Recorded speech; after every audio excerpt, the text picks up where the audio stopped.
In a striking confrontation between a sitting U.S. president and one of the nation's most prestigious universities, Harvard University has found itself at the center of a political storm ignited by Donald Trump's administration. As students don their caps and gowns for graduation, President Alan Garber's remarks on the importance of international students served as a subtle reminder of the precarious position Harvard occupies in the current political climate. The backdrop of this year's ceremony has transformed from celebration to a battleground, with Trump's administration seeking to undermine the institution's ability to enroll foreign students, among other aggressive measures. Since taking office, Trump has employed executive authority to challenge a variety of institutions from Congress to the media, but his actions against Harvard signal a new intensity in his approach. After seeing so many cowering billionaires, media moguls, law firms, politicians and other universities bend their knee, said Harvard's Class Day speaker Kareem Abdul-Jabbar, it is inspiring to see Harvard University take a stand for freedom. This sentiment reflects a broader struggle between academic freedom and a rising tide of authoritarianism, as experts warn that if Harvard capitulates, it may pave the way for a more extensive erosion of democratic principles. In April, the Trump administration launched its offensive against Harvard, demanding sweeping changes that included external audits of campus viewpoints and the achievement of viewpoint diversity as dictated by the government. Garber's refusal to comply with these demands was met with immediate retaliation. The administration froze over $3 billion in federal contracts and grants that primarily fund research initiatives. The president has since escalated his threats, considering reallocating federal funds from Harvard to trade schools and revoking the university's ability to enroll international students, an alarming prospect for an institution where more than a quarter of the student body hails from abroad. Critics have pointed out the potential repercussions of these policies, warning that they could drive top talent away from the U.S. and diminish the country's competitive edge in global innovation. Michael McFaul, former U.S. ambassador to Russia, articulated the risk, suggesting that had such policies been implemented earlier, iconic companies like Tesla and Google might have been founded overseas. The chilling message from the administration was further underscored by Kristi Noem, the Homeland Security Secretary, who ominously warned that Harvard's situation should serve as a cautionary tale for other academic institutions across the nation. The legal battle that ensued has positioned Harvard in a precarious yet determined stance against the federal government. Following Harvard's lawsuit challenging the funding cuts, a federal court issued an emergency block on the administration's actions.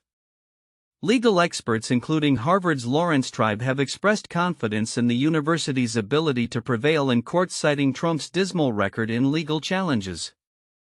I think we're going to win the battle in the courts, Tribe stated, emphasizing the importance of academic institutions standing firm against authoritarian encroachments. The implications of Trump's actions extend beyond Harvard, with many analysts interpreting the administration's strategy as part of a broader agenda to undermine institutions of higher learning. Jason Johnson, a political scientist, noted that the administration's goal appears to be the intimidation of educational establishments which are seen as bastions of resistance against authoritarianism. He warned that even if Harvard succeeds in its legal fight, the chilling effect on other universities could lead to widespread compliance with the administration's demands. As Trump further attempts to dismantle the foundations of higher education, the narrative has taken on elements of class warfare. Many commentators argue that his attacks resonate with a significant portion of his base who feel alienated by elite institutions. Democratic Representative Brendan Boyle remarked on Trump's ability to position himself as a populist champion while simultaneously attacking the very institutions that foster social mobility and education.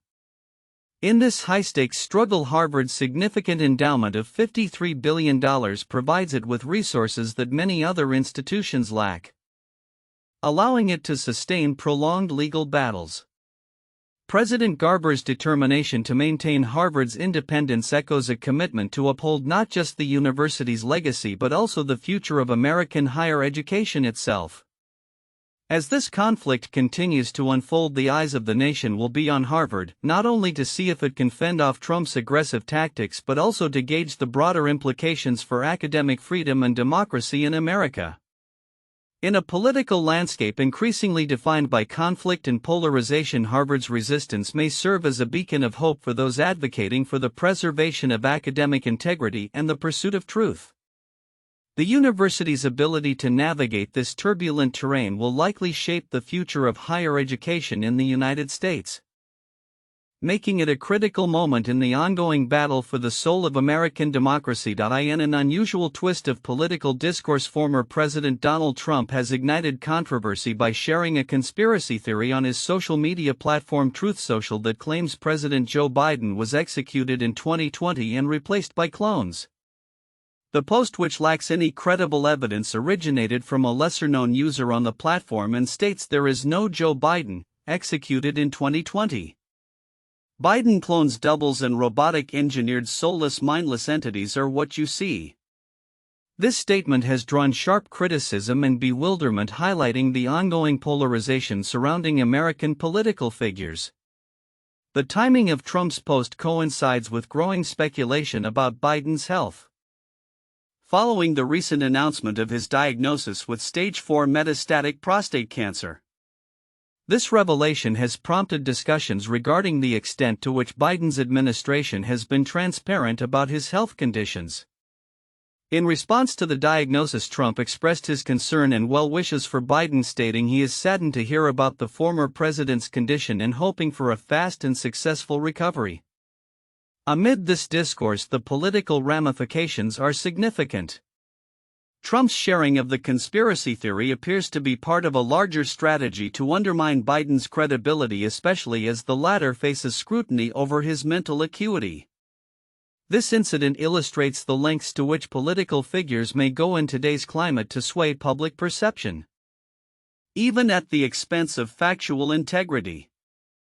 This is not the first time Trump has engaged with outlandish claims on social media. His history of sharing unconventional theories often serves to rally his base but also risks further dividing the electorate. As political experts note, the sharing of such content can exacerbate tensions between political factions, and the implications for national discourse could be profound. In the broader context of U.S. political dynamics, Trump's actions reflect a trend in which social media is increasingly becoming a battleground for narratives and counter-narratives. The ongoing investigation led by the House Oversight Committee into Biden's health adds another layer of complexity to the political landscape, suggesting that the upcoming election cycle could be marked by contentious debates over health transparency and the fitness of candidates for office. As this story continues to unfold, the focus will likely remain on how both Biden's health and Trump's provocative statements influence public opinion leading into the 2026 elections. With the political climate remaining as charged as ever, the discourse surrounding these issues will undoubtedly shape the strategies of both parties as they prepare for the challenges ahead. Looking forward, it remains to be seen how these developments will impact voters' sentiment and the overall narrative of the upcoming electoral contests. In recent days, the political landscape surrounding former President Donald Trump has been marked by significant legal and legislative developments that could reshape the enforcement of court rulings against his administration's policies. A provision quietly inserted into a House bill threatens the very foundation of judicial authority by requiring litigants to post bonds before judges can enforce orders blocking Trump's policies. This move has sparked intense debate among legal experts, lawmakers, and the public, raising questions about the balance of power between the executive branch and the judiciary. The House-passed provision is seen by critics as a barrier to holding the Trump administration accountable, particularly in light of the fact that courts have already blocked Trump's policies in 180 cases. Eric Cashton, senior legal counsel for the Campaign Legal Center, remarked, "What this provision would do is say that actually no court of the United States could enforce an injunction or restraining order using their contempt authority. This is no small matter. Without the ability to compel compliance through contempt orders, the administration could potentially ignore judicial decisions with little consequence." Legal experts have long recognized that federal courts typically waive the requirement for bonds in cases against the government, as these disputes often hinge on policy issues rather than financial damages. However, This new legislative requirement would force courts to review each case individually to determine bond amounts, a process that could further delay justice for those affected by Trump's policies. Erwin Chemerinsky, dean of the law school at the University of California, Berkeley, stated, "All temporary restraining orders, preliminary injunctions, and permanent injunctions where no bond had been posted no longer would be enforceable by contempt." The implications of this provision extend beyond the immediate legal framework. The Trump administration has already faced substantial scrutiny over its aggressive policymaking approach, which has included 157 executive orders and a flood of litigation challenging its actions, particularly on immigration and environmental regulations. Critics argue that this legislative maneuver is an attempt to shield the administration from the consequences of its policy decisions and to sidestep judicial oversight. Adding to the complexity of the situation, Trump's economic advisors have downplayed a recent federal court ruling that deemed many of the administration's tariffs illegal. Commerce Secretary Howard Lutnick asserted rest assured tariffs are not going away, emphasizing the administration's commitment to its trade strategy despite legal setbacks. This defiance underscores the administration's broader approach to governance, where legal challenges are often framed as obstacles to the president's agenda. As the Senate prepares to review the House bill, there is a palpable tension within the Republican Party itself. Some GOP lawmakers, such as Representative Mike Flood of Nebraska, have publicly disavowed the bond provision, expressing concern that it undermines the authority of federal courts. Flood stated, "I do believe that the federal district courts, when issuing an injunction, it should have legal effect." Meanwhile, Senator Joni Ernst of Iowa has indicated that she expects the bond provision to be stripped from the Senate version of the bill, hinting at a potential rift among Republicans regarding their support for Trump's more controversial legislative initiatives. The battle over the enforcement of court orders, coupled with the ongoing legal challenges to Trump's economic policies, presents a critical juncture in American governance.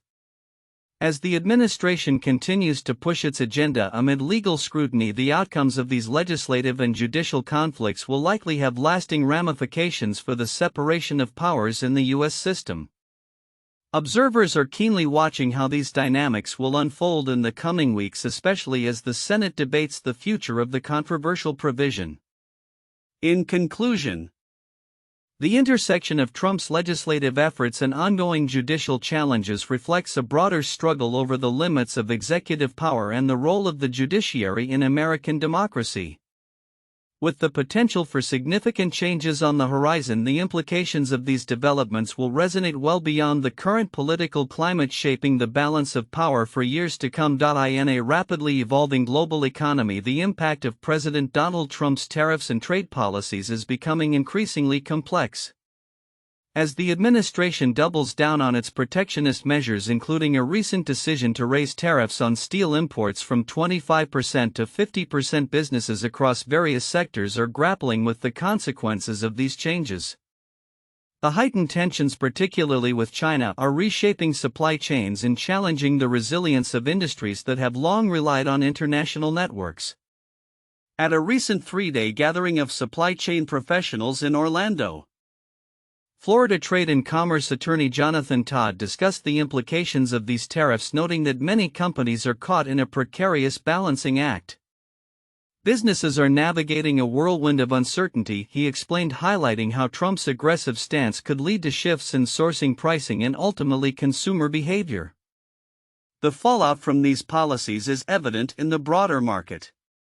For example, ELF Beauty, which sources 75% of its products from China, is facing a significant tariff burden that could increase costs by up to 55%. Despite this, CEO Tarang Amin emphasized the company's commitment to its Chinese suppliers, asserting that their established relationships provide a competitive advantage. "We're committed to our China team and suppliers," he stated, underscoring the difficulty of quickly pivoting to alternative sourcing strategies. In contrast, Gap Incorporated has announced plans to diversify its supply chain to mitigate tariff impacts, revealing that it expects to incur up to $300 million in additional costs this year. CEO Richard Dickson acknowledged the complexities that tariffs introduce but remained optimistic about the company's turnaround strategy. "We're constantly navigating complexity," he remarked, indicating that the company is adapting to the evolving landscape while prioritizing long-term goals. The legal challenges surrounding Trump's tariffs add another layer of uncertainty. A federal appeals court recently reinstated many of the tariffs after a lower court ruled them unlawful. This legal tug-of-war could dictate the future of the administration's trade policies, with the potential for the Supreme Court to weigh in. Analysts are closely monitoring how these judicial interpretations might redefine the scope of presidential authority in imposing tariffs. Market reactions to these developments have been mixed. Following Trump's announcement of increased tariffs, stock prices in various sectors fluctuated sharply. Companies like AutoZone and HP have already reported negative effects, linking their profit outlooks to the ongoing tariff saga.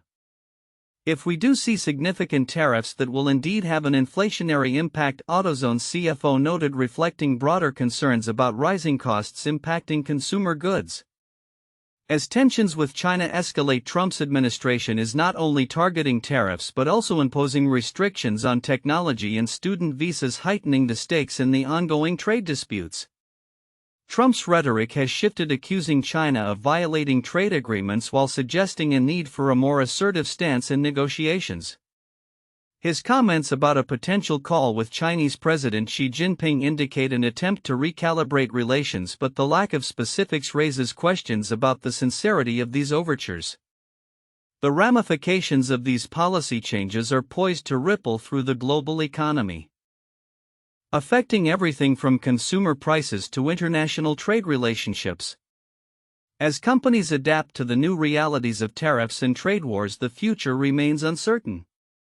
With multiple stakeholders involved, from manufacturers to consumers, the ongoing saga of Trump's trade policies is likely to influence economic outcomes for years to come. The evolving landscape suggests that businesses will need to remain agile as they navigate not just the immediate impacts of tariffs but the broader implications for trade and commerce in a changing world. Pete Hegseth, the newly appointed U.S. Secretary of Defense, has rapidly made headlines not only for his military and political roles but also for his substantial financial portfolio, which has drawn interest from both the public and media. Confirmed in January 2025, Hegseth's wealth is reportedly estimated at around $3 million, as detailed by Forbes. This figure is attributable to multiple revenue streams, including his previous career as a Fox News host, lucrative speaking engagements, and book royalties. Before his transition to government service, Hegseth co-hosted Fox and Friends Weekend, a role that significantly contributed to his financial success. His financial disclosures reveal that he earned approximately $4.6 million in salary from Fox News during 2023 and 2024. Additionally, his engagements as a speaker have proven profitable, with earnings from 41 speeches exceeding $900,000, showcasing a range of fees that can reach up to $150,000 per event. Hegseth's literary contributions have also been financially rewarding. He received substantial advances for his books, including $348,000 for The War on Warriors and $150,000 for Battle for the American Mind. His royalties from these publications are estimated to range between $100,000 to $1 million, reflecting his ability to leverage his media presence into tangible financial gains. Beyond his media earnings, Hegseth's investments in real estate have also played a role in his wealth accumulation. He reportedly earned between $100,000 and $1 million from a rental property in Baltimore and owns an estate in Goodlettsville, Tennessee, valued at approximately $3.2 million. This estate, which incurs a mortgage of about $19,000 per month, highlights his expansive financial footprint. Interestingly, Hegseth has also invested in cryptocurrency, holding between $15,000 and $50,000 in Bitcoin, further diversifying his portfolio. As Hegseth steps into his role as Secretary of Defense amidst rising geopolitical tensions, particularly regarding China, he has been vocal about the need for increased military spending among U.S. allies. Speaking at the Shangri-La Dialogue in Singapore, he warned that China poses a credible and imminent threat, particularly concerning Taiwan, and urged Asian nations to bolster their defense budgets. Deterrence doesn't come on the cheap, he stated, emphasizing the urgency of military preparedness in the face of potential aggression. His remarks align with the broader U.S. strategy to enhance military cooperation in the Indo-Pacific region, a stance that has garnered both support and criticism. Hegseth's previous comments indicating that European nations were freeloading on U.S. security efforts have been echoed in his calls for Asian allies to take more responsibility for their own defense. As the geopolitical landscape continues to evolve, Hegseth's dual role as a military leader and a public figure with a lucrative background in media provides a unique perspective on the intersection of defense policy and public engagement. His financial success illustrates the potential for individuals in prominent government roles to maintain significant private interests, raising questions about the implications of such wealth on policy decisions. Looking ahead, Hegseth's approach to defense spending and international cooperation will likely shape U.S. foreign policy in the Asia-Pacific region as tensions with China escalate. The need for a cohesive strategy that balances military readiness with diplomatic relations will be critical, and how Hegseth navigates these challenges will be closely observed by both allies and adversaries. In this evolving narrative, Hegseth's financial acumen and military expertise will undoubtedly play a pivotal role in determining the future of U.S. defense strategy. In a surprising turn of events, the long-standing animosity between Israel and Syria is showing signs of thawing as recent developments hint at a potential peace agreement. The shift comes on the heels of renewed diplomatic efforts led by former President Donald Trump, who has initiated a series of discussions aimed at normalizing relations between the two nations. This development represents a significant departure from decades of hostility, and the public sentiment within Syria reflects a growing desire for peace. For the first time in years, Syrian citizens are voicing their aspirations for a future devoid of conflict. Journalist Furat Alalai, based in Damascus, articulated this sentiment when she stated, "We want a future without wars. We want to live. People are not afraid to speak up anymore." Her remarks underscore a transformative moment in Syrian politics as the populace begins to openly contemplate reconciliation with Israel. The recent direct talks between Syrian and Israeli officials, reported by Reuters, have sparked hope for a new chapter in bilateral relations, primarily centered on security concerns along their shared border.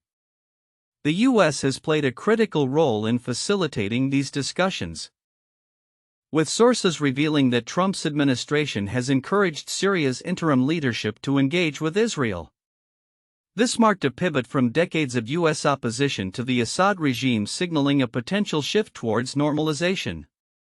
Trump's meeting with Syrian interim President Ahmed al-Shara earlier this month is seen as a watershed moment, hinting at a willingness to explore new diplomatic avenues. Furat Alalai elaborated on the Syrian populace's evolving perspective, stating, "We don't want to be part of the axis of resistance anymore. The Palestinian cause has been used to oppress us." This sentiment resonates with many young Syrians, such as Lina Ali, a 24-year-old pharmacist from Latakia, who expressed a desire to prioritize national interests over long-standing conflicts. "We feel for the people of Gaza. We condemn the mass killings. But we are in a different situation. We are thinking about our own interests now," she remarked. The historical context of Syrian-Israeli relations cannot be overlooked, particularly the contentious status of the Golan Heights, which Israel captured during the 1967 war. For decades, Syria's alignment with Iran and Hezbollah formed the backbone of its foreign policy, complicating prospects for peace. However, the emergence of al-Shara as a new leader has injected fresh possibilities into the dialogue. As Alalai noted, his leadership might signal a turning point, fostering an environment where peace could flourish. Joseph Broad, founder of the Center for Peace Communications, highlighted the growing public rejection of pro-Palestinian militancy among Syrians, reflecting a broader desire to refocus on national development. People in Syria and Lebanon often associate the Palestinian issue with dictators who exploited it to justify corruption and brutality, he observed, suggesting that a peace treaty with Israel could pave the way for economic growth and stability. The disillusionment with decades of war and oppression has fostered a newfound optimism among many Syrians. As one man poignantly remarked, "We've suffered years of oppression and war. It's time for reconstruction. We need peace with everyone." This sentiment echoes the broader call for normalization as many citizens express willingness to embrace relationships that could enhance their quality of life. While the road to peace remains fraught with challenges, the current momentum hints at a potential transformation in Middle Eastern geopolitics. As the region watches closely, the evolving dynamics between Israel and Syria may serve as a catalyst for broader reconciliation efforts, encouraging other nations to consider pathways to peace amid long-standing conflicts. The unfolding narrative suggests that as Syrians increasingly prioritize their future, the prospect of a stable and peaceful coexistence with Israel may no longer be an unattainable dream.